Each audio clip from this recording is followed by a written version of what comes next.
இந்த தகவல் உங்களுக்கு பிடிச்சிருந்தா லைக் பண்ணுங்க, உங்க ஃப்ரெண்ட்ஸுக்கு ஷேர் பண்ணுங்க, மறக்காம எங்க சேனலுக்கு சப்ஸ்கிரைப் பண்ணுங்க. இந்த உணவு யாருக்கு போய் சேருதுன்னா, கடைசியாக பூர்ணாகுதி என்கின்ற ஒரு பொருள் போகுது பாருங்க. அதை போடுகிற பொழுது மட்டும் சிவாச்சாரியாரோ பட்டாச்சாரியாரோ எழுந்து நின்று தான் போடுவாங்க. யாருக்காவது அதுக்கு அர்த்தம் என்னன்னு தெரியுமா? தெரியாது. அதுக்கு பேர் தான் அவிர்ப்ப பாகம், அவில் பாகம்னு சொல்லுவாங்க. அது யாருக்கு போய் சேருது தெரியுமா? சிவபெருமானுக்கு போய் சேரக்கூடிய பாகம் அது, உணவு. அது அந்த உணவை உண்டு தான் இறைவன் நமக்கெல்லாம் சக்தியை கொடுத்துட்டுருக்கார். அப்படிப்பட்ட இறைவன் முனிவர்கள் வளர்த்த யாகத்துக்கு போய் அந்த அவிர்ப்ப பாகம் வாங்கலான்னு போனார். போயிட்டு வர்றதுக்கு மனைவி இருந்தால் ஏன் லேட்டாக வரேன்னு கேட்பா. மனைவி இல்லை. இவங்க 2 பேரும் சீக்கிரம் வந்து உட்காந்துட்டா. இப்போ பாருங்கள், நான் மட்டும் சிம்மாசனத்தில் தனியாக உட்காந்துட்டுருக்கேன். முன்ன நம்ம ஐயா யாரோ பேசும்போது எல்லாம் படையோடு உட்காந்து, அவங்க ஏன் படையோடு உட்காந்துருந்தாங்கன்னா பேசுனதெல்லாம் சிவம், அதுக்கெல்லாம் சக்தி வேணும்னு பக்கத்தில் படையோடு உட்காந்துட்டாங்க. இந்த சக்திக்கு எந்த சக்தியும் தேவையில்லைன்றதுனால ஃப்ரீயாக விட்டாங்க. இப்போது இங்கே எல்லாம் படை இருந்தது. இந்த 3 ஆசனம், நடுவில் இருக்கிறது சிவாசனம், இது பிரம்மாசனம், இது விஷ்ணு ஆசனம். இதில் 2 பக்கம் உட்காரணும். இந்த பிரம்மாவுக்கு அப்போ இருந்த பிரம்மாவுக்கு 5 தலை. அந்த 5 தலையோடு இருக்கக்கூடிய பிரம்மா சிவ ஆசனத்தில் உட்கார்ந்துட்டார். உட்கார்ந்த உடனே பார்த்தார், நாராயணர் பக்கத்தில் வந்து உட்கார்ந்தார். டேப்பா, அது நெருப்பு சுடாமல் விடாது, தயவு செய்து எழுந்துக்கும். வந்தா எழுந்துப்பேன் விடு. இந்த கலெக்டரு ஆஃபீஸில் பார்த்தீங்கன்னா அந்த குமஸ்தா வந்து அந்த சேர் துடைப்பார். துடைக்கிறதுக்கு முன்னாடி என்ன பண்ணுவார்னா, என்ன பண்ணுவார்? நம்மளால் கலெக்டருக்கு தான் படிக்க முடியல, கடைக்கு சேர்லையாவது கொஞ்சம் நேரம் உட்காந்து பார்த்துடுவோம். உட்காந்துருவார். அப்படி உட்காந்துறதுக்கு அப்புறம் கலெக்டர் வர்றாருன்னு வாட்ச்மேன் வந்து சொன்ன உடனே குடு எழுந்து தொடச்சி கிடச்சி போயிடுவார். இந்த சீட்டெல்லாம் நம்ம எல்லாம் எப்போ உட்கார முடியும்? இப்போ அந்த மாதிரி தான் பிரம்மாவுக்கு ஆசை வந்து உட்காந்துட்டார். இப்போ சிவபெருமான் வரார். சிவபெருமான் அவ்வளவு சீக்கிரமாக கோவப்பட்டதாக வரலாறே கிடையாது. நீங்கள் எந்த புராணத்தையாவது பாருங்கள், சிவபெருமான் முப்புறங்களை கூட எதில் எரித்தார்? புன்சிரிப்பால் எரித்தார்னு தான் இருக்கும். கோவப்பட்டு எரிச்சார்னு இருக்கவே இருக்காது. கோவப்பட்டு எரித்தார்ன்றதுக்கு வரலாறே கிடையாது. இப்போ சிரிப்பால் எரிச்சார்னு இருக்கு. இப்போ அப்பேற்பட்ட சிவபெருமான், நாராயணா இதென்ன என் ஆசனத்தில் உட்காந்துருக்கான் சுவாமி, நீங்கள் லேட்டாக வந்தது தப்பாக போச்சு, அதனால் உட்காந்துட்டான். சரி கேட்போமே. பிரம்மா, நான் வர்றதுக்கு முன்னாடி உட்காந்துருந்தேன், சரி இப்போ தான் உன் ஆசனத்தில் உட்காரேன். உங்களுக்கு 5 தலை, எனக்கு 5 தலை, நான் எதற்கு 5 தலைன்னார். 2 பேருக்கும் சமமாக தானே ஆகுது தலை. இதில் என்ன பெரிய விஷயம்? நீங்கள் முக்தி தரக்கூடிய தொழிலை பண்ணுறீங்க, நான் படிக்கிற தொழிலை பண்ணுறேன், இதில் என்ன பெரிய விஷயம் இருக்குது? மும்மூர்த்திகள் தானே. ஒரு நாளைக்கு நான் இந்த சேரில் உட்காந்தா என்ன தப்பு? இன்றைக்கி நீங்கள் அங்கே உட்காருங்க. நல்ல வேலை அங்கே உட்காந்துருந்தாருன்னு நம்ம எல்லாம் நல்லா இருந்திருப்போம். ஒழுங்கான தலையெழுத்து எழுதியிருப்பார் சிவபெருமான் இல்லையா? அவர் உட்காந்துருந்தானே நம்ம தலையெழுத்தான நல்ல எழுத்தாக இருந்திருக்கும். இந்த பிரம்மா உட்காந்ததுனால தான் நம்ம தலையெழுத்தெல்லாம் இப்படி போச்சு. அதனால் இப்போ சொல்கிறார், பார்க்கிறார். இவர் என்ன சொல்கிறார்? இல்லை 5 தலைன்னார். பயப்பண்ண எதுக்கு? நாராயணர் கேட்டார், என்ன உன் பையன் இப்படியெல்லாம் சொல்கிறான், என்னென்னு கேட்டியான்னு. நான் வர்றதுக்கு முன்னாடியே நிறைய அறிவுரை சொன்னேன், அவன் கேட்கல. அவனுக்கு மானா கானா வந்துருச்சு. வாரியார் சுவாமி சொன்ன மாதிரி தான் சொல்லணும். என்னது? ஆமாம், மண்ட கர்வம். இப்பயும் நம்ம ஆளெல்லாம் கொஞ்சம் படிச்சுட்டா என்ன வருது? நான் எவ்வளோ படிச்சிருக்கேன் தெரியுமா? ஆமாம், சில இடத்துல சொல்லுவாங்கள்ல, நான் எவ்வளோ படிச்சிருக்கேன் தெரியுமா, எனக்கு எத்தனை பேர் தெரியுமா, நான் என்ன பதவியில் இருக்கேன் தெரியுமா, எனக்கு கீழே எத்தனை பேர் வேலை செய்கிறா தெரியுமா, எல்லாம் தெரியும். அவன் நினச்சா இருக்கலாம், அவன் நினைக்கலன்னா ஒரு செகண்டில் தூக்கி போட்டுடலாம். அந்த மாதிரி ஆகிடும். ஆண்டவன் நினைத்தால் நம்ம எல்லா பதவியிலையும் போகலாம். எவ்வளவு படித்தாலுங்க ஒரு விஷயந்தாங்க, இது இருந்தால் எல்லார் மனசுலையும் இடம் பிடிக்கலாங்க. என்ன இருக்கணும்? பணிவு இருந்தாங்க. கற்றவருக்கு சென்ற இடமெல்லாம் சிறப்புங்க. ஆனால் என்ன இருக்கணும்? நான் நம்ம சொற்பொழிவாளர்களே ஒரு சொற்பொழிவாளர் இருந்தார். ஐயா வணக்கம். இருக்கட்டும். என்னையா இது வணக்கம்னு? இருக்கட்டும். திருப்பி ரிட்டன் வணக்கம் சொல்ல நிறைய பேர் சொல்கிறதில்ல. ஆனால் தலகணம் என்று சொல்லக்கூடியது எவ்வளவு படித்தாலும் சரி என்ன இருக்கணும்? பணிவு இருக்கணும். ஏன்? எல்லோருடைய இதயத்துக்குள்ளும் இறைவன் இருக்கிறார். எல்லாருடைய. இப்போ ஒரு முஸ்லீமை பார்த்த உடனே என்ன சொல்கிறாங்க? சலாம் அலேக்கும் சொல்லிடுறாங்களே. ஒரு கிறித்தவர் இன்னொரு கிறித்தவரை பார்த்த உடனே என்ன சொல்கிறாங்க? அவன் யாருன்னே தெரியாதுங்க. அந்த சிலுவையை பார்த்த உடனே சொல்கிறான், தோத்திரம் ஆண்டவரேன்றுவான். இது நடக்க. ஆனால் நம்மால் மட்டும்தான் விபூதி தரித்தவரை பார்த்த உடனே முருகா வணக்கம்னு சொல்கிறதே கிடையாது. ஏன் தெரியுமா? வணக்கம் சொல்லிடுவான், உள்ளுக்குள்ளே நினைப்பான், இவனுக்குள்ள ஒரு வணக்கம் வைக்க என்னை கடவுள் விதிச்சுக்கிறான் பாரு, அவனை சொல்லணும். யாரா வேணா இருங்க, ஆனால் என்ன சொல்லணும்? இதயத்துக்குள் இறைவன் இருக்கிற. நம்ம வணக்கம் வைக்கிறோமே, அது யாருக்கு? இறைவனுக்கு போய் சேரக்கூடியது, நமக்கல்ல. நம்ம எல்லாரும் நினச்சிருக்கோம் நமக்கு தான் கொடுக்குறாங்கன்னு. இல்லவே இல்லை, அது இறைவனுக்கு போகிறது. அது மாதிரி இவருக்கு தலகணம் வந்தது. எவ்வளவு படித்தாலும் சரிங்க, தலகணம் மட்டும் வரவே கூடாது. எவ்வளவு உயரம் போனாலும் சரி, பணிவு இருந்தால் நீங்கள் இங்கே இல்லைங்க, கைலாயத்துக்கே போனால் கூட என்ன பண்ணலாம்? ஆமாம், அந்த இறைவனே நம்மை பணிவார். அப்பேற்பட்டது பணிவு என்ற ஒன்றுக்கு. இப்போ இவன் பணியில்லை. அதனால் பார்த்தார், பிள்ளை அப்பா கிட்ட சொன்னார், அப்பா சொல்லியும் திருந்தலை. உடனே சொன்னார், சிவபெருமானே நான் சொல்லியும் அவன் கேட்கல, கேட்காதவனுக்கு தலகணம் இருக்குது, ஒரு தலையை கிள்ளிடுங்கன்னார். இந்த தலையை கிள்றதுக்கு அவரால், சிவபெருமான் எப்பயும் யாரையும் வதைத்ததில்லை. உடனே பார்த்தார், கால பைரவரை எடுத்தால், கால பைரவா ஒரு தலையை கிள்ளி எறிடான்னார். இவர் இப்படி கிள்ளி எறிந்தார். எறிந்த தலை போய் ஒட்டிக்கிச்சிங்க. எங்கே போய் ஒட்டிக்கிச்சு? சிவபெர கையில் போய் ஒட்டிக்கிச்சு. அந்த பிரம்ம கபாலம்னு பேர், சிவ பிரம்ம கபாலம். அது சிவபெருமான் எதையெல்லாம் உண்பாரோ அதெல்லாம் அது உண்ணும். சிவபெருமான் எதெல்லாம் உண்பாரோ அதெல்லாம் உண்ணும். அதனால் இப்போ இது உண்ணாத உணவு, சிவபெருமானுக்கு சாப்பாடு கிடைக்கல, இது உண்ணாத உணவு இருக்குமே அல்லவா, அப்படி தேடிக்கொண்டு போனது தான் சுடலைக்கு. அதனால தான் சொன்னார் இவர் என்னென்ன, தோடுடைய செவியன் விடையேறி தூ வெண்மதி சூடி காடுடைய சுடலை பொடி பூசி என் உள்ளம் கவர் கல்வன். அதில் சுடலை பொடி பூசின்னார் பார்த்தீங்களா? அந்த பிணத்தினுடைய சாம்பலை அள்ளி அண்ணி உழுகிற உடம்பெல்லாம் என்ன பண்ணிச்சா? அந்த சாம்பல் திருச்சாம்பல் என்று சொல்லக்கூடிய, இன்னைக்கு வரைக்கும் உங்களுக்கெல்லாம் தெரியுமோ தெரியாதோ, காசி விஸ்வநாதர் என்று சொல்லக்கூடியவருக்கு தினமும் அங்கே ஹரிச்சந்திர சுடுகாட்டிலிருந்து ஒரு தட்டில் பிணம் எரித்ததனுடைய சாம்பல் பிரசாதமாக படைக்கப்படுகிறது இன்று வரைக்கும்.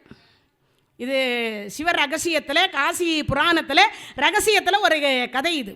அது மாதிரி இவர் இப்போ பித்தா பிறை சூடினார்ல, இப்போ சிவபெருமான் என்ன பண்ணார்? பிணத்தனுடைய சாம்பலை அள்ளி அள்ளி அள்ளி உண்பதனால சித்தம் கலங்கி போச்சு. சிவராத்திரிக்கு மறுநாள் அந்த மயான கொல்லைன்னு ஒன்று நடத்துகிறாங்க தெரியுமா?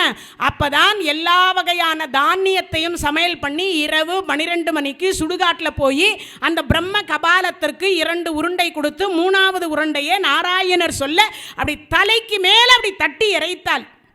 அதுக்கு பேர் வந்தது தாங்க மயான கொல்லை. அதுக்கு வந்தது தான், அப்போ சொன்னது தாங்க. அதை நினைவுபடுத்தும் விதமாக சொன்னார். யார் அவர்?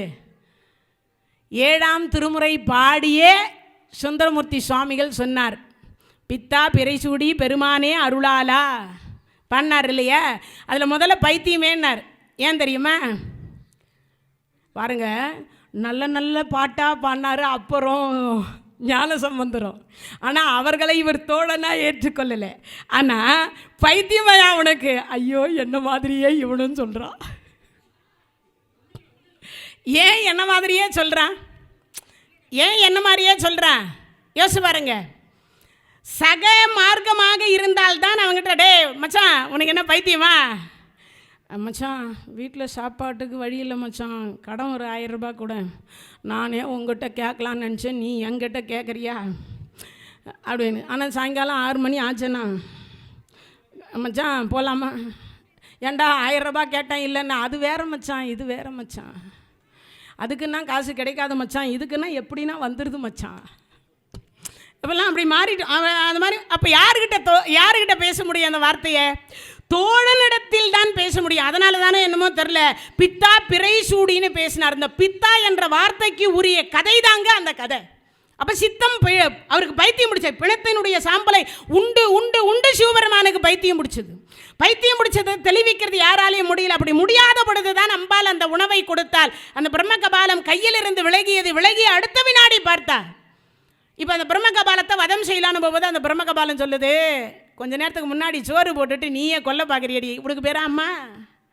சரி, எங்கள் வீட்டுக்கார் கையை தொடமாட்டேன்னு சத்தியம் பண்ணி கூட நானும் உன்னை கொல்ல மாட்டேன். அது எப்படி முடியும்? உங்கள் வீட்டுக்கார் கையில் இருக்கிற வரைக்கும் எனக்கு பேர் என்ன தெரியுமா? சிவ பிரம்ம கபாலம். விட்டுட்டு வந்துட்டா வெறும் மண்டை ஓடு, அதனால் விட மாட்டேன்னு அப்போ தான் சொன்னேன். உடனே என்ன பண்ணிட்டா, சரி இது மாதிரி உணவு கொடுத்தா நான் தொடமாட்டேன், என் பிள்ளைகள் வருஷத்திற்கு ஒரு நாள் மாசி அமாவாசை அன்றைய தினத்தில் இந்த மயான கொள்ளை என்று சொல்லக்கூடியதை உனக்கு செய்வார்கள், இது சத்தியம். அப்போ அந்த பிரம்மகபாலன் சொன்னது, எந்த சுடுகாட்டிலேயாவது ஒரு சுடுகாட்டிலாவது இந்த மயான கொள்ளை நடத்தாவிட்டால் மீண்டும் உன் கணவர் கையை தொட்டுக்குவேன்னு சொல்லிச்சு. அப்போ வந்தது தாங்க இந்த பித்தா. அப்போ பிடிச்ச பைத்தியத்தை அம்பாள் தெளிய வச்சாலாம். அப்படி தெளிய வைத்த அடுத்த வினாடி சிவபெருமான், இப்போ நான் எங்கே இருக்கேன்னார், தேவிகாபுரத்தில். நான் எப்படி இங்கே வந்தேன்னார். நான் திருவண்ணாமலையில் எல்லாம் இருந்திருக்கணும், எப்படி நான் தேவிகாபுரம் வந்தேன்? சுவாமி கொஞ்சம் அப்படி மாறி போய் வந்துட்டீங்க. அப்படியா? என் பைத்தியத்தை தெளிவச்சது யாரு? உங்கள் மனைவி பார்வதி அம்மா. அப்படியா? அம்மா தாயே, என் பைத்தியத்தையே தெளிவச்சு இல்லையா? நம்ம பிரிஞ்சதுனால வந்த பிரச்சனை, பிரியாமல் இருக்கணும், அப்படி ஒரு வரத்தை கேள் நீ அப்படின்னார். அங்கத்தில் பாதியை கொடுங்க. என்ன கொடுங்க? அங்கத்தில் பாதியை கொடுங்க. இப்போ அந்த பிரிங்கி மகரிஷி உள்ள நுழைய சொல்லுங்க பார்க்கலாம். அப்போ வந்தது தாங்க. அப்போது அவர் பாடியதற்கு பொருள் சொல்கிறதுக்காக இந்த கதையை சொன்னேன். பித்தா பிறை சூடி பெருமானை பிறை சூடினார். சந்திர பகவானுக்கு 27 மனைவிமார்கள். தட்சன் என்று சொல்லக்கூடியவனுடைய பெண் பிள்ளைகள் 50 பெண் பிள்ளைங்க. 5 பெத்தா அரசனோ ஆண்டி. தட்சன் 50 பெத்துன்னு இருக்கான். எவ்வளவே? 50. யமதர்மராஜாவுக்கு 10 கொடுத்தார். காசிபருக்கு 13 கொடுத்தார். 27 சந்திரனுக்கு கொடுத்தார். எவ்வளவு வசதி படிச்சவர் பாருங்க. ஆமாம், யமதர்மராஜாவினுடைய மனைவி, முதல் மனைவி ஐயையோன்னு பேர். முதல் மனைவியினுடைய பெயர் ஐயையோ. ஆனால் இன்னைக்கு கல்லடிச்சா ஐயையோ கல் இடிச்சிச்சே, முள்ளை நாமா போய் ஏற்றிட்டு ஐயோயோ முள்ளு குத்திடுச்சே, ஏதாவது ஒரு பொருள் கீழே கொட்டி ஐயோயோ கொட்டிக்குச்சே, வயிறு வலி வந்தால் கூட ஐயோயோ வயிற்று வலிக்குதே, அப்படி தான் சொல்லின்னு இருக்கோம். முருகா வயிற்று வலிக்குது சொல்கிறோமா? சிவபெருமானே வயிற்று வலிக்குது சொல்கிறோமா? இல்லையே, ஐயோன்னு தான் கூப்பிட்றேன். எமன் பொண்டாட்டி பேர் சத்தியமாக யாரும் சொல்ல மாட்டீங்கன்னு நினைக்கிறேன். இனிமேல் திருமுறை மாநாட்டில் இருந்து இனிமேல் யாரும் சொல்ல மாட்டாங்க. அதனால் அந்த யமதர்மராஜாவுக்கு ஒரு 10 கொடுத்தார். 13 மனைவி. இறந்து போன அத்தனை பேரும் திதி எதில் கொடுக்கணும்னா காசிபருடைய மனைவி இந்த திதியில் வச்சு தான் திதி கொடுக்கணும். அது காசிபருக்கு 13 பெண் பிள்ளை, 27 பெண் பிள்ளைகளை கொடுத்தார். அதுதான் அஸ்வினி முதல் ரேவதி வரைக்கும் இருக்கக்கூடிய நட்சத்திரங்கள். இதில் ரோகிணியை மட்டும் அதிகமாக காதலித்து எங்கே போனாலும் கிரகப்பிரவேசம், கல்யாணம், யாகம் எதுக்கு போனாலும் அந்த அம்மாவை கூட்டிகிட்டு போனார். இந்த 27 பெண்களை கண்டுகொள்ளலை. பெண்கள் போய் அங்கே சொன்னாங்க. சொல்லி முடிச்ச அடுத்த வினாடி தட்சன் கூப்பிட்டார். நாளொன்றுக்கு தேய்ந்து ஓய்ந்து ஒளிந்து மாண்டு போக கடவுதுன்னார். சொன்ன அடுத்த வினாடி மறைந்து போக கடவுதுன்னார் பாருங்க.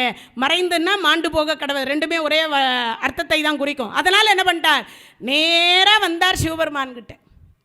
எல்லா கடவுளும் கைவிட்டாங்க சுவாமி, நீங்கள் கைவிட மாட்டீங்கன்னு தான் வந்திருக்கேன். நந்தியை வணங்கினார். அவசரமாக உள்ளே போகணுன்னார். போனார். இப்போ உள்ளே போனார். போன உடனே சந்திரா என்னடா இது தேஞ்சு போய் வந்திருக்கேன்னார். சுவாமி நடந்ததெல்லாம் சொன்னார். சொல்லி முடிச்சு அடுத்த வினாடி பார்த்தாடே, நம்மளையே நம்பி வரக்கூடிய பெண்களை கைவிடக்கூடாது. நான் பார்த்தியா என்ன பண்ணியிருக்கேன்னு? சுவாமி எல்லாரும் உங்களை மாதிரி இருக்க முடியாது சுவாமி. ஆமாம், ஒருவனுக்கு ஒருத்தின்னு வாழ்கிறவர் நீங்கள். எனக்கு எங்கள் மாமனார் சும்மா இல்லாமல் கூட்டு போன்னு ஓட்டி அமிச்சார். நானும் ஆசைப்பட்டு ஒன்று ஒரு ரகத்தில் இருக்கேன்னு நானும் கூட்டிகிட்டு வந்துட்டேன். அது என்னடானா ஒன்று தலை மேலே ஏறுது, ஒன்று கால் மேலே ஏறுது, ஒன்று முதுகு மேலே ஏறுது. ஒன்றை வச்சே சமாளிக்க முடியல. ஆமாம், நாரதர் அப்படி தான் கேட்டார் பகவானை பார்த்து, சுவாமி உங்களுக்கு எத்தனை மனைவி? 16,008ன்னார். என்னால் ஒன்றை வச்சே சமாளிக்க முடியல சுவாமி. இட்லி கேட்டால் பொங்கல் கொடுக்குறா, பொங்கல் கேட்டால் இட்லி கொடுக்குறா, காப்பி கேட்டால் டீ கொடுக்குறா, டீ கேட்டால் காப்பி கொடுக்குறா, பச்சை தண்ணி கேட்டால் சுடுதண்ணி கொடுக்குறா, சுடுதண்ணி கேட்டால் பச்சை தண்ணி கொடுக்குறா. ஒன்றை வச்சே என்னால் சமாளிக்க முடியலையே சுவாமி. 16,008 வச்சு எப்படி சுவாமி சமாளிக்கிறீங்க? அது வா போகலாம். 16,008 வீட்டுக்கும் போனார். அங்கே ஒவ்வொரு கிருஷ்ணர் இருந்தார். இவர் கூடையும் ஒரு கிருஷ்ணர் இருந்தார். அப்போ தான் சொன்னார், 16,009 வடிவத்தை என்னால் எடுக்க முடியும், 16,009 பேரையும் என்னால் சமாளிக்க முடியும், நான் அவ்வளோ வச்சுட்டுருக்கேன்னார். நம்மால் அத்தனை வடிவம். அப்போ நம்மளாம் என்ன பண்ணணும்? ஒன்று. அதுதான் சிவபெருமான் சொன்னார், ஒருவனுக்கு ஒருத்தின்னு வாழணும். இவ்வளோ பேரை கல்யாணம் பண்ணிட்டேன், நம்பி வந்தவளுக்கு வாழ்க்கை கொடுக்கணுமா இல்லையா? அப்பாவை விட்டு, அம்மாவை விட்டு, உறவுகளை விட்டு, விளையாட்டை விட்டு, தம்பிகளை விட்டு, அண்ணனை விட்டுட்டு, ஊரை விட்டு, இனிஷியலை விட்டுட்டு வர நம்பி வந்தவளுக்கு வாழ்க்கை கொடுக்கணுமா இல்லையா? அவளை நடுத்தருவில் விடலாமல்? ஒருத்திக்கு பட்டு புடவை, ஒருத்திக்கு நூல் புடவையா? சமமாக இல்லை பார்க்கணும். சுவாமி சத்தியமாக இனிமேல் அப்படியே பார்க்குறேன்னு நீங்கள் சொல்கிற மாதிரி இப்போ நான் தேஞ்சு போயிருக்கேன். இப்போ இதுக்கு என்ன வழி? சரி, அவர் 15 நாள் தேய்பிரையா கடை. யார்?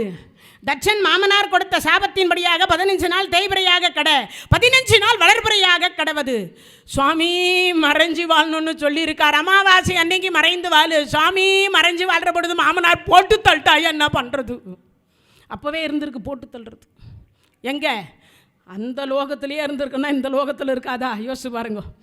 மாமனார் போட்டு தள்ளிட்டா என்ன பண்ணுறது? மாமனார் வராத ஒரு உலகம் இருக்குது. எந்த உலகம்? பூலோகம். எது? பூலோகம். அதனால் சொல்கிறேன், அங்கே போய் பத்திரமா இரு. சரிங்க சுவாமி. 15 நாள் வளர்பிறையாக வரம் கொடுத்தார் சிவபெருமான். சுவாமி இந்த ஒரு நாள் மறைஞ்சிருக்கிறனே, அப்போ சுத்தமாக என்னை மக்கள் மறந்து போயிட்டா என்ன பண்ணுறது? நான் இருக்கிற வரைக்கும் நீ இருப்பேன், நீ இருக்கிற வரைக்கும் நானும் இருப்பேன், என்னை வணங்குறவங்க உன்னையும் வணங்கட்டும். தூக்கி வச்சார் திருமுடியில். அதை நினைவுபடுத்தும் விதமாக சொன்னார், பித்தா பிறை சூடினார். பித்தா பிறை சூடி பெருமானே அருளாலா பாடினார். 7ஆம் திருமுறை. பொன்னும் மெய்ப்பொருளும் தருவானை, போகமும் திருவும் புணர்ப்பானை, பின்னை என் பிழையை பொறுப்பானை, பிழையலாம் தவிர பணிப்பானை, இன்ன தன்மை என்று எரிவொன்னா எம்மானை, எளிய வந்த பிரானை, அன்னம் வைகும் வயற் பழந்தனில் ஆரூரானை மறக்கலுமாமேன்னார். பொன்னும் மெய்ப்பொருளும் தருவானை, போகமும் திருவும் புணர்ப்பானை, பின்னை என் பிழையை பொறுப்பானை, குற்றமே குணமாக கொள்ளினும். சிவபெருமான் ஒரே ஒருத்தர் மட்டும்தாங்க குற்றத்தை பொறுத்து கொள்ளக்கூடிய பெருமான். உலகத்தில் வேறு யாருமே பொறுத்துக்க மாட்டா. குற்றமே குணமாக கொள்ளினும். நாராயணர், பிரம்மா, சிவபெருமான் 3 பேரும் ஒரு நாள் கைலாயத்தில் மீட் பண்ணாங்க. பிரம்மாவுக்கு கடுமையான கோபம் சிவன் மேலே. என்ன பிரம்மா மூஞ்சி ஒரு மாதிரியாக இருக்குன்னார். ஒன்றும் இல்லை, நீங்கள் மட்டும் சங்கரான்னு முக்தி தரக்கூடிய தொழிலை கொடுத்துட்டு நிம்மதியாக சந்தோஷமாக இருக்கீங்க. இந்த படைக்கிறவனுக்கு தானே தெரியும் என்ன பாடுபடுறேன். அவன் எழுதுறவன் சரியாக எழுதியிருந்தால் நான் ஏன் இப்படி கஷ்டப்படுறேன்னு என்ன தான் திட்டின்னு இருக்காங்க. நீங்கள் மட்டும் சந்தோஷமாக இருக்கிறீங்க. அவர் சொன்னார், எனக்கு பேர் என்னன்னார். அம்மா எப்பர்? அப்பா அம்மான்னா என்ன? பிள்ளைங்களுக்கு என்ன பண்ணணும்? நல்லது தான் பண்ணணும். அப்போ அப்பான்னா அம்மான்னா நல்லதை தவிர வேறு எதையும் செய்ய மாட்டான்.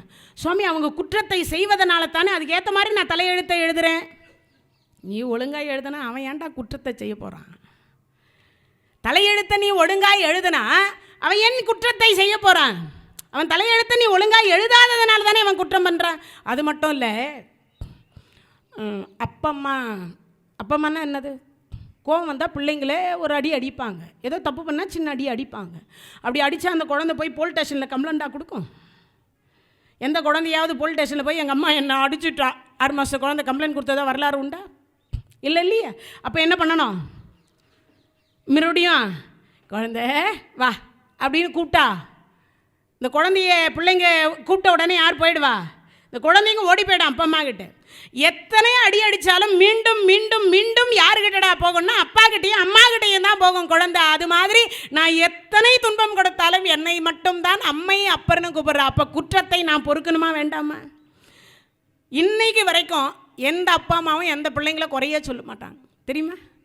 என் பையன் நல்லவன் தான், வந்துக்கிறது தான் சரியில்லை.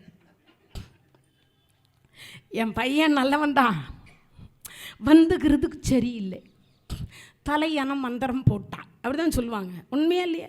அப்போது குற்றத்தை கூட குணமாக, அதனால தான் சொன்னார், பொன்னும் மெய்ப்பொருளும் தருவானை, போகமும் திருவும் புணர்ப்பானை, பின்னை என் பிழையை பொறுப்பானை, பிழையலாம் தவிர பணிப்பானைன்னார். அப்போது எவ்வளவு குற்றம் செய்தாலும் என் குழந்தை செய்யலை, என் குழந்தையை செய்விக்கின்றவன் பிரம்மா. எழுதின எழுத்து தலையெழுத்து நல்ல எழுத்தா எழுதியிருந்தா என் குழந்தை தவறு செய்யாதே அப்படின்னு சொல்கிறார், வாதாடுறார். அப்போ என்ன சொல்லணும் யோசிச்சு பாருங்க. அப்போ என்ன சொல்றதுக்காக அங்கே சொல்லப்படுகிறது? இங்கே பொன்னும் மெய்ப்பொருளும் தருவானை, போகமும் திருவும் புணர்ப்பானை, பின்னை என் பிழையை பொறுப்பானை, பிழையலாம் தவிர பணிப்பானை, இன்ன தன்மை என்று எரிவொன்னா எம்மானை, எளிய வந்த பிரானை. எளிமையாக வரக்கூடிய ஒரு கடவுள் யாரான்னா சிவபெருமான். எளிமையாக வருவாராம், சாதாரணமாக வருவாராம். காசியம்பதியில் ஒரு பிச்சைக்காரன் பிச்சை எடுத்து சாப்பிட்டுட்டு ஒரு 4 பேருக்கு நாய்க்கு இப்போ ஒரு 4 நாய் இருக்கும். அவனுக்கு அங்கமெல்லாம் தொழுநோய். அந்த தொழுநோய் இருக்கக்கூடியவன் பிச்சை எடுப்பான். யாரும் வந்து அந்த பிச்சைக்காரங்கிட்ட சாப்பாடு கேட்க மாட்டாங்களேன்ட்டு தினமும் என்ன பண்ணுவான், பக்கத்தில் இருக்கிற ஒரு 4 நாய்க்கு சோறு போட்டுருவான். சிவபெருமானுக்கு ஒரு ஆசை, நம்ம சிவ வேஷத்துலேயே போய் நாமளும் தான் அந்த காசியம்பதியில் போய் ஒரு 4 பேர் கிட்ட எதையாவது யாசகம் கேட்டு பார்க்கலாமேன்னு. அம்மா பிச்சாந்தேகி, கை கால் நல்லா தானே இருக்குது, போயும் சிவபெருமான் வேஷம் போட்டு இப்படி வந்துக்கிற, உனக்கு வெக்கமா இல்லை? 4 வீடுல போய் எங்கேயாவது மூட்டை தூக்கலாம் இல்லை, ஒரு 4 இடத்துல போய் வேலை செய்யலாம் இல்லை, எங்கேயாவது பெருக்கலாம் இல்லை, எங்கேயாவது கூட்டலாம் இல்லை, அப்படியாவது வேலை செஞ்சாலாவது 4 பேர் சோறு போடுவாங்க, இப்படி போய் வேஷம் போட்டுட்டு திரியிறியே. சிவபெருமானே நேரில் போனால் அந்த சரி இந்த இப்படி போகுதே, வேற ரூபத்தில் போகலாம், வேற ரூபத்தில் போகலாம்னு நினைக்கிறார். எந்த ரூபத்தில் போகலான்னு யோசிக்கிற பொழுது அப்போ சொல்கிறார், சரி பிச்சைக்கார ரூபத்தில் போகலாம்.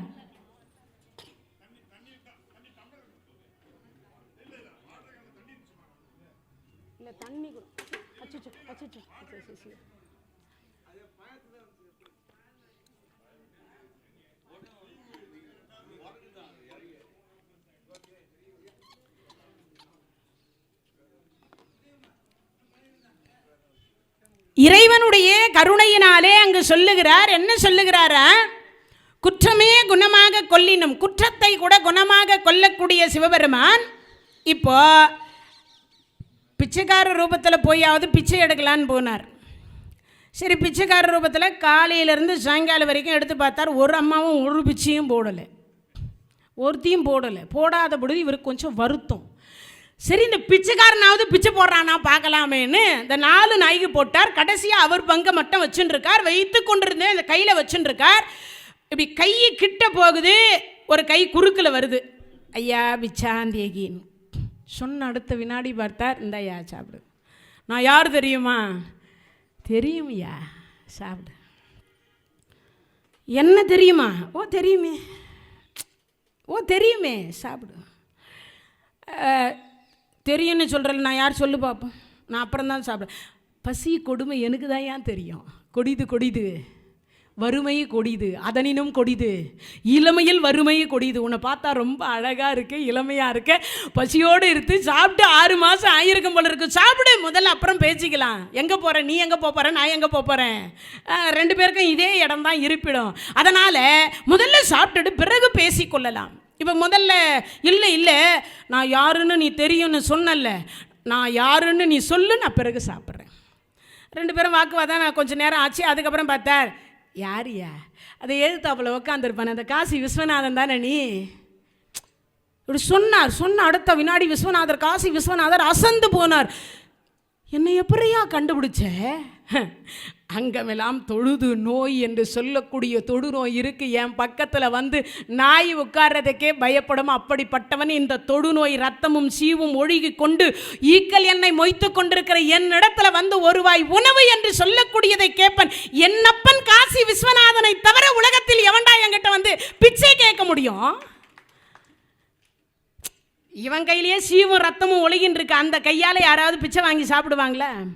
என் அப்பன் மட்டும்தான் வர தகுதியானவர். அது மட்டும் இல்லை, என் அப்பனுக்கு மட்டும்தான் என் பிள்ளை என்ன ரூபத்தில் இருந்தாலும் அந்த குழந்தை எச்சில் ஒழுகிட்டு இருக்கும், பிஸ்கெட்டு சாப்பிட்டு இருக்கோம், அதை வாயிலிருந்து எச்சில கொண்டு வந்து அப்பா வாயிலையோ அம்மா வாயிலையோ திணிக்கும். ஆனால் அதை பார்த்த அப்பாவும் அம்மாவும் தேவாமிரதம்னு சாப்பிடுவாங்க. ஒரு பக்கம் ஊலமுக்கு ஒழுகின்னு இருக்கும். உண்டா இல்லையா? அப்போ அது உதாரணம்.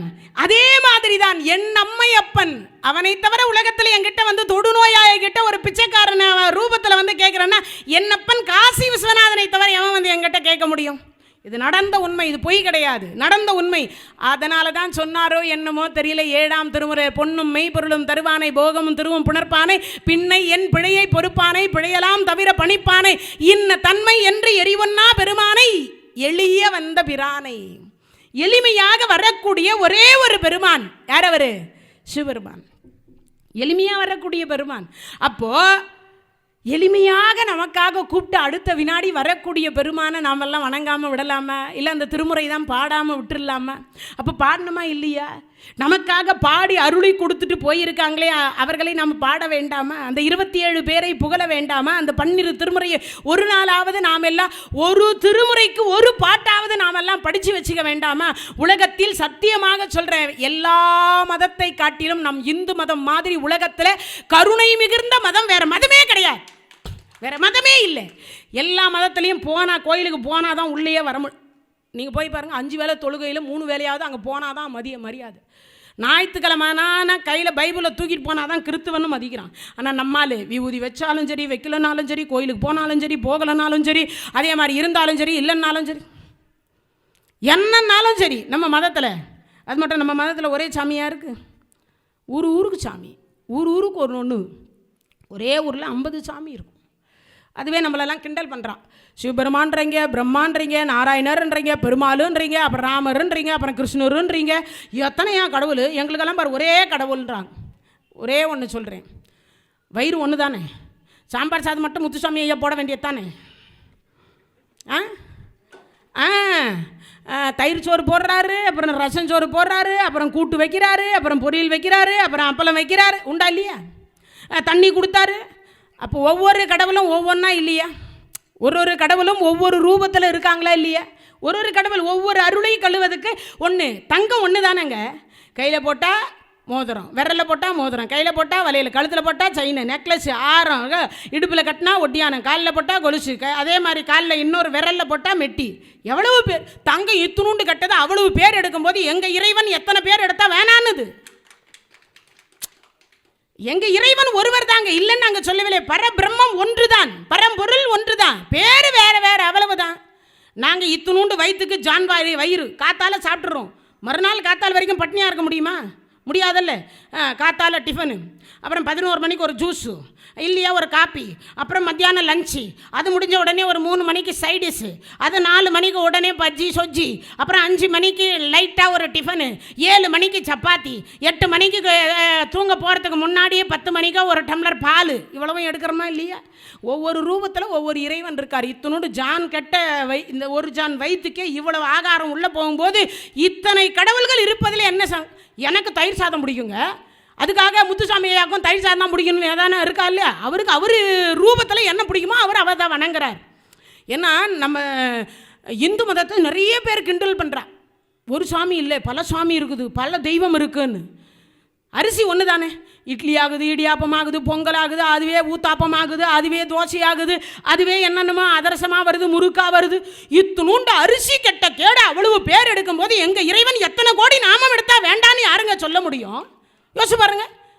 அப்போ இத்தனை கோடி நாமங்களும் இத்தனை உருவத்தில் கொடுத்தது எதற்காகனா நாம் வணங்குவதற்காக, நாம் வணங்குவதற்காக.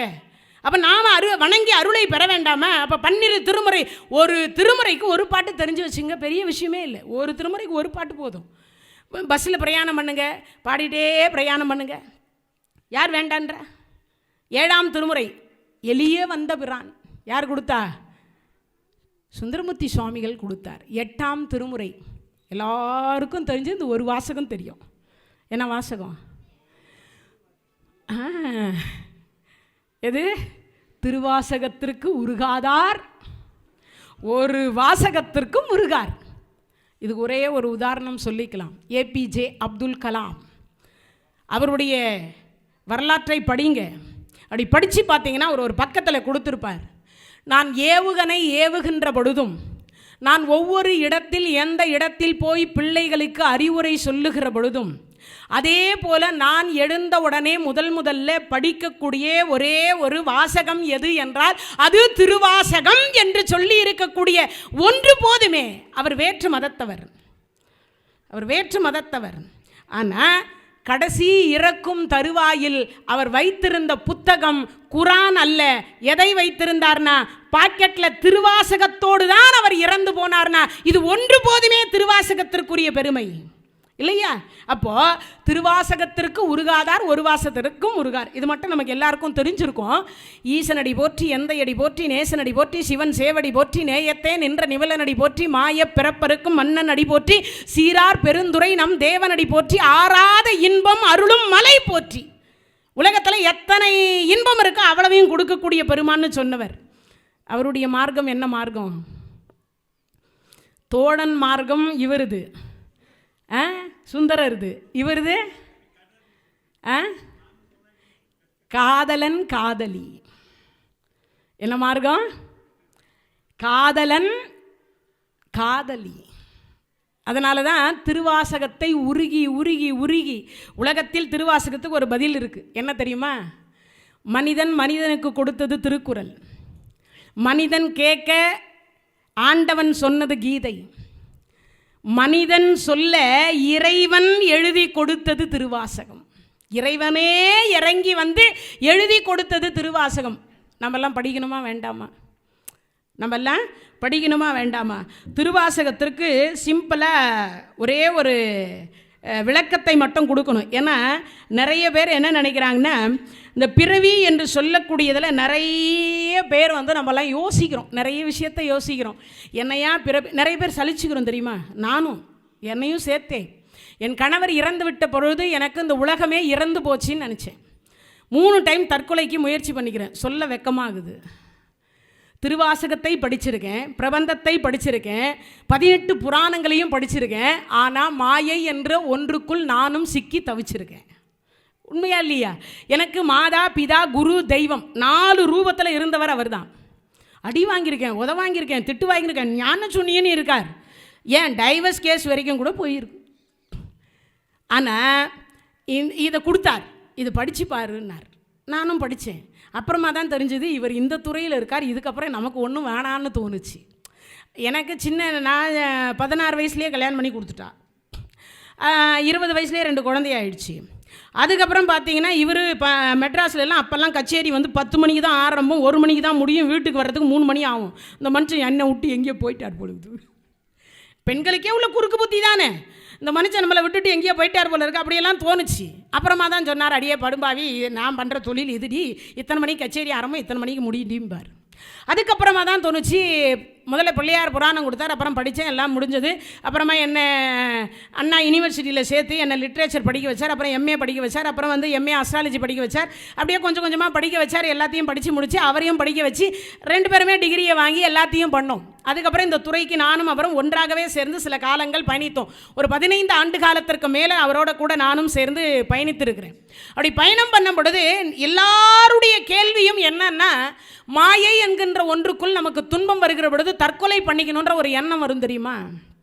இந்த எண்ணம் வருது இல்லை, அந்த எண்ணத்திற்காக மாணிக்கவாசக பெருமான் எப்படிப்பட்ட ஒரு பிறவி நமக்கு இறைவன் கொடுத்தார். ஏன்னா அவை பிராட்டி முதலையே சொல்லிட்டா, என்னென்ன அரிது அரிது மானிடராய் பிறத்தல் அரிது, கூன் குருடு செவிடு பேடு நீங்கி பிறத்தல் அதை விட அரிது. நான் முன்பே சொன்னேன், நம்ம வேட்டியை நாமே கட்டிக்கிறோன்னா நாமெல்லாம் மிகப்பெரிய கோடி கோடி கோடி கோடீஸ்வரர்கள், கோடி தடவை நன்றி சொன்னாலும் இதுக்கு இறைவனுக்கு ஈடாகாதுன்னு சொல்லிட்டேன்.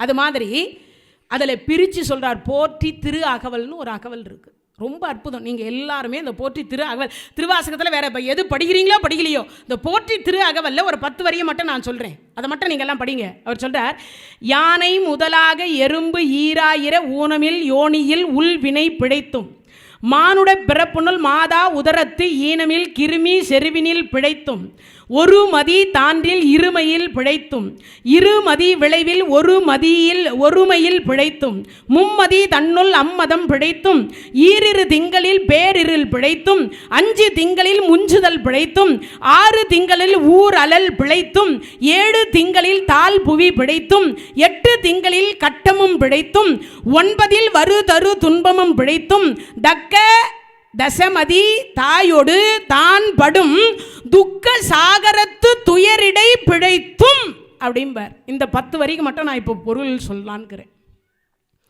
ஒரு மதி ஈராயிரம் அப்படின்னு சொல்கிறார். அதில் பாருங்க, அவர் சொல்லும் பொழுது சொல்கிறார், யானை முதலாக எறும்பு ஈராயிர ஊனமில் யோனியில் உள் வினை பிழைத்தும்ன்றார். நீங்கள்லாம் நினச்சின்னு இருக்கலாம், ஏதோ எடுத்த உடனே அம்மாவினுடைய வயிற்றுக்குள்ளே போய் அப்படியே 10 மாதம் ஸ்ட்ரைட்டாக கர்ப்பம் தரித்து அப்படியே ஓடி வந்துடலைங்க. அது எப்படின்னா, இந்த அம்மாவினுடைய யோனி என்று சொல்லக்கூடியதில் அப்பாவினுடைய விந்து என்று சொல்லக்கூடியதை உள்ளே போனால் வெளியிலேருந்து எவனோ வரான், அடிச்சு வெளியில் விரட்டுவாங்க. சரி, அதையும் தாண்டி ஒன்று உள்ளே போகுது, ஒரே ஒரு கிருமி உள்ளே போகுது. அந்த விந்து என்று சொல்லக்கூடியது உள்ளே போன அடுத்த வினாடி அது 2ஆக பிளந்து விட்டால் கரு தங்காது. அப்படி தங்காத பொழுது அப்ப சொல்றார், ஒரு மதி தாண்டில் இருமையில் பிழைத்தும்ன்றார். அப்பனா என்ன அர்த்தம்? 1 மாசத்துல 2ஆ பிளந்துருச்சுன்னா அது எவ்வளவு பெருசு இருக்கும் தெரியுமா? கடுகளவு தெரியுமா? எதுனா தாண்டிக்காயின்னு ஒரு காய், நெட்டில் போட்டு ரிசர்ச் பண்ணுங்கள் எல்லாரும். தாண்டிக்காயின்னு ஒரு திரிபுலா சூரணம்னு ஒரு சூரணம் இருக்குது தெரியுமா? அந்த சூரணம் தயாரிக்கிறது இந்த தாண்டிக்காயிலிருந்து தான் தயார் பண்ணுறதாக சொல்லப்படுகிறது. அப்போது அந்த தாண்டிக்காய் என்று சொல்லக்கூடிய அளவுக்கு அந்த கடுகளவு இருக்குமா? கடுகே சின்னது, அதில் கடுகளவு தான் இருக்குமா. அந்த கரு 1 மாதத்தில் உருவாகிறது. அது 2ஆக பிறந்துச்சுன்னா கரு போச்சு. அதில் பிழைச்சிட்டேன் சுவாமி. அதுக்கப்புறம் 2வது மாதம் அப்போ இங்கே சொல்கிறார், இருமதி விளைவில் ஒருமையில் பிழைத்தோன்றார். 2 மாதம் ஆகுது. 2 மாதம் ஆன உடனே இது எல்லாம் பார்த்தீங்கன்னா இருமதி விளைவில் ஒருமையில் பிழைத்தோம். இது எல்லாம் ஒன்று கூடி அப்படியே ஒன்று சேர்ந்து கருவாக உற்பத்தி ஆகணும். இப்பெல்லாம் சொல்லிடுறாங்க டாக்டர், கம்ப்ளீட் பெட் ரெஸ்ட். என்ன ரெஸ்ட்டு? ஆமாம், படியேறக்கூடாது, வெயிட்டு தூக்கக்கூடாது, 2 வீலரில் போகக்கூடாது, 4 வீலரில் போகக்கூடாது. அம்மா கம்ப்ளீட் பெட் ரெஸ்ட்டுன்றாங்க. ஒரு பிரசவம் கூட நார்மல் கிடையாது, எல்லாம். ஆமாம், அதில் வேறு எங்கள் பெண்களுக்கே பெருமை என்ன தெரியுமா? எங்கள் அம்மா வீட்டில் 5 லட்சம் செலவு பண்ணாங்க. ஆமாம், எங்கள் அம்மா வீட்டில் வேலூர் சிஎம்சியில் தான் பிரசவம் ஆச்சு. பெரிய ஹாஸ்பிட்டலில் இருக்கிறதுலே பெரிய ஹாஸ்பிட்டல் எதுவும் அதை தான் சொல்லுவாங்க. 5 லட்சம் செலவாச்சு. 500 ரூபாவில் டெலிவரி ஆக வேண்டியது 5 லட்சம். பெருமையாக சொல்லின்னு இருக்கோம் நாங்கள் எல்லாருமே அப்படி தான். ஆமாம், நாங்கள் எப்போவுமே பணத்தை தான் பெருமையாக நினைக்கிறோம். நார்மல் டெலிவரியே பெருமையாக நினைக்கிறதே இல்லை. நார்மலா அதில் வேறு ஒரு இழுவே. அந்த காலத்தில் நார்மல் ஆயிடுச்சா, நல்ல வேலை, தாயும் சேயும் நலமா அப்படி சொன்னாங்க. இப்போல்லாம் அதெல்லாம் இல்லை. கம்ப்ளீட் ரெஸ்ட் எடு. மும்மதி தன்னுள் அம்மதம் பிழைத்தோம். 3 மாதம் உள்ளே வந்து மாட்டிக்கிட்டோம். தன்னுள் அம்மதம் பிழைத்தோம். இப்போ தான் அப்படியே உற்பத்தி ஆகுது கரு. அதுக்கு அடுத்து சொல்கிறார், 2 திங்களில் பேரிருள் பிழைத்தோம். ஐயோ போச்சே, ஒரு 100 வாட்ஸ் பல்பாவது உள்ளே போட்டிருக்கலாம். இருட்டில் வந்து மாட்டிட்டு முழிக்கிறேன். எந்த பக்கம் கிழக்கு, எந்த பக்கம் மேற்கு, எந்த பக்கம் என்னன்னு தெரிய மாட்டேங்குது. இருள் முடிஞ்சிச்சே அப்படின்னு சொல்கிறோம். அதனால் சொல்கிறார், பேரிரு திங்களில் எது 2 திங்களில் பேரிருள் பிழைத்தும், 5 திங்களில் முஞ்சுதல் பிழைத்தும், 6 திங்களில் ஊரலல் பிழைத்தும். அரிக்குது, ஏதாவது வச்சு சொரிய முடியுமா? முடியாது.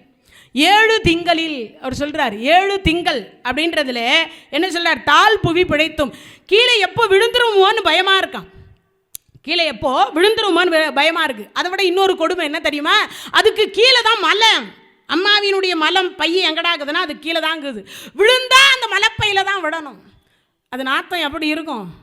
ஆமாம், அப்படி இருக்குமா? அதுக்கடுத்து சொல்ல 8 திங்களில் கட்டமும் பிழைத்தும். ஒரே கஷ்டம். 9 திங்களில் வரு தரு துன்பமும் பிழைத்தும். அதாவது தக்க தசமதி தாயோடு தான் படும் துக்க சாகரத்து துயரடை. துக்க சாகரம்னர். உலகத்திலேயே துக்க சாகரம் எது? கரு. இவ்வளவுலையும் பிழைச்சி வெளியில் வந்தாதாங்க மனித பிறவி. அப்படி ஒரு மனித பிறவியை இறைவன் கொடுத்துருக்கிறாருன்னா அந்த இறைவனுக்கு நாம் எல்லாம் நன்றி சொல்ல வேண்டாமா? நம்மெல்லாம் நன்றி சொல்லணுமா வேண்டாமா? அப்போது இந்த 12 திருமுறைகளை படிக்கணுமா வேண்டாமா? 8ஆம் திருமுறை 9ஆம் திருமுறை 9 பேர்கள் பாடியது. பாலுக்கு பாலகன் வேண்டி அழுதிட பார்க்கடல் ஈன்ற பிரான், மாலுக்கு சக்கரம் அன்றொருள் செய்த மன்னிய தில்லை தன்னுள். அப்பேற்பட்ட பாலுக்கு ஒரு பாலகன் அழுதிட ஒரு ஜென்மத்துக்கு இந்த ஜென்மத்துக்கு பால் கொடுத்தா போதாதுன்னு ஜென்மாந்திரத்துக்கும் கொடுத்த ஒன்று 10ஆம் திருமுறை என்று சொல்லக்கூடியது, திருமந்திரம் என்று சொல்லக்கூடிய திருமூலர் கொடுத்தது. யாவர்க்கும் எது? யாவர்க்குமாம் இறைவனுக்கு ஒரு பச்சிலை, யாவர்க்குமாம் பசுவிற்கு ஒரு வாய்வுரை, யாவர்க்குமாம் உண்ணும் போது ஒரு கைப்பிடி, யாவர்க்குமாம் பேசுகிற பொழுது இன்னுரை தானே. பேசுகிற வார்த்தையாவது நல்ல வார்த்தையா பேசணும்னு சொன்னவர். சிவனோடு ஒக்கும் தெய்வம் தேடினும் இல்லை, அவனோடு ஒப்பர் இங்கு யாவரும் இல்லை, புவனம் கடந்து பொன்னொழி மின்னும் தவனச்சடைமுடி தாமரையானே. சிவனோடு ஒக்கும் தெய்வம் தேடினும் இல்லை. உலகத்தில் எந்த தெய்வமும் இது சிவபெருமானுக்கு ஈடு இணை இல்லை என்று சொன்னவர் திருமூலர். ஏன்னு கேட்டால் அவர் மட்டும்தான் சைவ சித்தாந்தம் என்று சொல்லக்கூடியதை உலகத்திற்கே அறிமுகம் செய்து வைத்த மகா ஞானி என்று சொல்லலாம். ஏன்னா அவர்னால தான் சைவ சித்தாந்தம் என்று சொல்லக்கூடியது வளர்ந்தது. 10ஆம் திருமுறை 11ஆம் திருமுறை என்று சொல்லக்கூடியதில் 12 பேர் பாடியதனால 11ஆம் திருமுறை. அதில் தான் காரைக்கால் அம்மையாரும் பட்டினத்தடிகளாரும் வருவார். வாவியெல்லாம் தீர்த்தம், மணலெல்லாம் வெந்நீர், காவனங்கள் எல்லாம் கனநாதா, மூ உலகில் ஈது சிவலோகம் என்றென்றும் மெய்த்தவத்தோர் ஓதும் திருவொற்றியூர். யார் பாடினா? பட்டினத்தார் பாடினார். மாதா உடல் சலித்தால் வல்வினையேன் கால் சலித்தேன், வேதாவும் கை சலித்து விட்டானே நாதா, இருப்பையூர் வாழ் சிவனே இன்னும் ஓர் அன்னை கருப்பையூர் வாராமல் கா. பாடினது பட்டினத்தடிகள். காரைக்கால் அம்மையார் இரவாத இன்ப அன்பு வேண்டிப்பின் வேண்டுகின்றார், பிறவாமை வேண்டும் மீண்டும் பிறப்புண்டேல் ஐயனே உன்னை மறவாமை வேண்டும் இன்னும் வேண்டும், அறவாணி ஆடுகிற பொழுது மகிழ்ந்து பாடி உன் அடியின் கீழ் இருக்க வேண்டும் என்று கேட்டால் காரைக்கால் அம்மையார். 12ஆம் திருமுறை என்று சொல்லக்கூடியதுதான் உலகெல்லாம் உணர்ந்து ஓதுதற்கரியவன் நிலவுலாவிய நீர்மலி வேணியன் அழகில் ஜோதியன் அம்பலத்தாடுவான் மலர் சிலம்படி வாழ்த்தி வணங்குவான். அப்படிப்பட்ட 12ஆம் திருமுறை, அதாவது 7ஆம் திருமுறையிலே சுந்தரமூர்த்தி சுவாமிகள் தில்லைவால் அந்தனர்த்தம் அடியார்க்கும் அடியேன்னு 60 பேரை பாடினார். அதற்கு பிறகு அவர்களுடைய தாய் தந்தையரையும் மற்றும் இருக்கக்கூடிய சுந்தரமூர்த்தி சுவாமிகள் 63 நாயன்மார்களை தொகுத்து அவர்களுடைய வாழ்க்கை வரலாறு என்று சொல்லக்கூடியதை சேக்கிலார் பெருமான் என்று சொல்லக்கூடியவர் பாடியது 12ஆம் திருமுறை. அவர்தான் உலகெல்லாம் உணர்ந்து ஓதுதற்கரியவன் நிலவுலாவியன் நீர்மலி வேணியன் அழகில் ஜோதியன் அம்பலத்தாடுவான் மலர் சிலம்படி வாழ்த்தி வணங்குவாம் என்று அவர் 12ஆம் திருமுறை பாடினார். இப்படி 12 திருமுறைகள் என்று சொல்லக்கூடியதை தினமும் ஒரு நாள் அல்ல, வாழ்க்கையில் எத்தனை நாள் இருக்கோ நமக்கு உயிருடன் நாம் வாழுகிற பொழுது ஒவ்வொரு நாளும் ஒரு திருமுறையாவது படிங்க. சிவசிவ என்கிலர் தீவினையாளர் சிவசிவ என்றிட தீவினை மாலும் சிவசிவ என்றிட தேவரும் ஆவர் சிவ சிவ என்னே சிவகதி தானே. உலகத்திலே சிவபெருமானை போன்று கருணை கடவுள் இல்லை என்றுதான் இந்த 12 திருமுறைகள் அத்தனையும் நமக்கு உணர்த்துகிறது. அதனால தான் வீடு வரை உறவு, வீதி வரை மனைவி, காடு வரை பிள்ளை, கடைசி வரைக்கும் யாரும் வரமாட்டாங்கன்னு சொன்னாலும் கூட சிவபெருமான் என்று சொல்லக்கூடியவர் மட்டும்தான் சுடுகாடு வரைக்கும் நமக்கு எங்கே வராரா அங்கே வரைக்கும் வருகிறார். அதனால் முடிஞ்ச வரைக்குமோ 12 திருமுறைகளை படியுங்க, 12 திருமுறைகளை பாடுங்க. 12 திருமுறைகளை பாடினால் எல்லா நலங்களும் பெறலாம். 12 திருமுறைகளை பாடினால் எல்லா நலங்களும் பெறுவோம் என்றதை கூறிக்கொண்டு வாய்ப்பு கொடுத்த நம்ம முத்துசாமி ஐயா அவர்களுக்கும் மற்றும் இருக்கக்கூடிய அனைத்து இவ்வளவு நேரம் கேட்டுக்கொண்டிருந்த அனைத்து அடியார் பெருமக்களுக்கும் வாழ்நாள் அடைவர் வறுமையுளார் நன்மனை மக்கள் பொன் பூன் ஆள் இடம் புகழ் போதம் பெறுவ பின்மையொன்றும் காணா நின்னாமம் கருதுகின்றோம் ஒற்றை கண்முதல் பார் மானார்வ உற்றமையிலே வடிவுடை மாணிக்கமே. ஏன்னா உலகத்தில் எல்லா செல்வத்தையும் இந்த நவரத்னம்னு இருக்குல்ல, அது எல்லாத்தையும் பூமியில் புதைச்சி வச்சா எல்லாமே கருப்பாக இருக்கும். ஆனால் மாணிக்கத்தை மட்டும் நீங்கள் பூமியில் புதைச்சி வச்சிங்கன்னா 100 வருஷம் கழித்து மேலே எடுத்தாலும் தண்ணி விட்டு கழுவின உடனே மாணிக்கம் மட்டும் மாணிக்கத்தோடவே இருக்கும். அதனால தான் வள்ளலார் இறைவனை மாணிக்கத்தோடு ஒப்பிட்டார். 16 வகையான செல்வத்தை சேர்த்து மாணிக்கத்தோடு ஒப்பிட்டார். அப்போனா என்ன அர்த்தம்? இறைவன் என்றும் நமக்கு மாணிக்கமாகவே இருக்கிறார். அதே மாதிரி நிறைய பேர் இங்கே எல்லாரும் வயசானவங்களாக இருக்கீங்க. தூங்குறதுக்கு முன்னாடி இந்த ஒரு பாட்டு சொன்னீங்கன்னா அவங்க எல்லாருக்குமே முக்தி கிடைக்குமா. ஏது பிழை செய்தாலும் ஏழையேனு கிறங்கி தீது புரியாத தெய்வமே போரூர் தனி முதலே நான் ஏன் பிழைக்கின்றவாறு நீ பேசுன்னு திருப்போரூர் சந்நிதி முறையே சிதம்பரம் சுவாமிகள் பாடியிருப்பார். அவர் சொல்வார், பாயிர் கிடவாமல் பாவியேன் காயத்தை ஓர் நொடிக்குள் நீக்கி ஒன் போரூரையா உன் சீரடி கீழ் வைப்பாய் என்னை நோயுற்று அடராமல் நொந்து மனம் வாடாமல் பாயிர் கிடவாமல் பாவியேன் காயத்தை ஓர் நொடிக்குள் நீக்கி ஒன் போரூரையா உன் சீரடி கீழ் வைப்பாய். யார் திருவடியில் வைக்கணுமா? முருகப்பெருமானுடைய திருவடியிலும் சிவபெருமானுடைய திருவடியிலையும் நம்மை சேர்த்து கொள்ளணும்னு கேட்பார். அதனால் நோயற்ற வாழ்வே குறைவற்ற செல்வம் என்பதை கூறிக்கொண்டு இவ்வளவு நேரம் இந்த நிகழ்ச்சியை கேட்டுக்கொண்டிருந்த அனைத்து அடியார் பெருமக்களுக்கும் எல்லாம் வல்ல இறைவன் சேக்கிலார் பெருமானும் 63 நாயன்மார்களும் எல்லா அடியார் பெருமக்களுக்கும் நோயுற்று அடராமல் நொந்து மனம் வாடாமல் பாயிர் கிடவாமல் பாவியேன் காயத்தை ஓர் நொடிக்குள் நீக்கி ஒன் போரூரையா இறைவன் சிறுவடியில இறைவனுடைய சிறு திருவடி அப்படின்னு சொல்லக்கூடிய அந்த இறைவனுடைய திருவடியில் இந்த அடியார் பெருமக்களை அனைவரையும் கொண்டு போய் சேர்க்க வேண்டும் என்று நானும் பிரார்த்தித்துக் கொண்டு மீண்டும் நல்லதொரு சந்தர்ப்பத்தில் வேறொரு தலைப்போடு உங்கள் அனைவரையும் சந்திப்பேன் என்று கூறி விடைபெறுகின்றேன். நன்றி, வணக்கம். இந்த தகவல் உங்களுக்கு பிடிச்சிருந்தா லைக் பண்ணுங்க, உங்க ஃப்ரெண்ட்ஸுக்கு ஷேர் பண்ணுங்க, மறக்காம எங்க சேனலுக்கு சப்ஸ்கிரைப் பண்ணுங்க.